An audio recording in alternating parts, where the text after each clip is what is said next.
প্রিয়র চেয়েও প্রিয় পদ্মাবতী, আমার পাপের রাজত্বে তোমার আগমন ভূমিকম্পের মতো ছিল। যখনই দেখি তুমি দাঁড়িয়ে আছো, আমার হৃৎপিণ্ড থমকে যায়। চোখের সামনে 6 বছরে গড়ে তোলা ভারী দেয়াল ভেঙে চুরমার হয়ে যায়। আমার চোখের মনে পদ্মজা, তোমার ওই দু চোখের অবিশ্বাস্য চাহনি আমাকে ছিন্ন ভিন্ন করে ফেলে। আমার কথা হারিয়ে যায়, আমি স্তব্ধ হয়ে যাই। খারাপের মাঝেও ভালো থাকার মন্ত্র ছিল তোমার দৃষ্টি। সেই দৃষ্টিতে যখন ঘৃণা দেখতে পাই, আমার বুক ভরে যায়, আমার মস্তিষ্ক ফেটে যায়।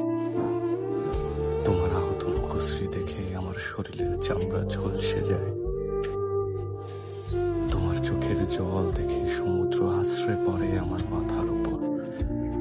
আমার মিথ্যাচার, আমার প্রতারণা তোমাকে কষ্টের ভুবনে ছুড়ে ফেলে। বিষাদের ছায়ায় ঢেকে যায় তোমার চোখ। সেই বিষাদটুকু মুছে দেওয়ার অধিকার আমি হারিয়ে ফেলি। যদি পারতাম আকাশের মেঘ হয়ে তোমার কাজল কালো আঁখি ছুঁয়ে সবটুকু বিষাদ ধুয়ে মুছে সাফ করে দিতাম। আমার প্রথম ও শেষ ভালোবাসা।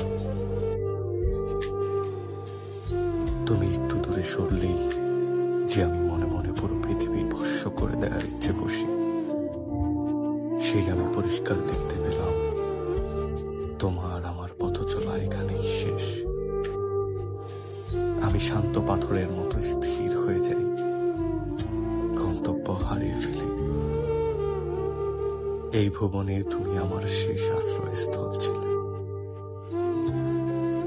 তোমার সাথে আমার এখন যোজন যোজন দূরত্ব। তোমার ঘৃণা ভরা চাহনি চোখের পলকে পড়িয়ে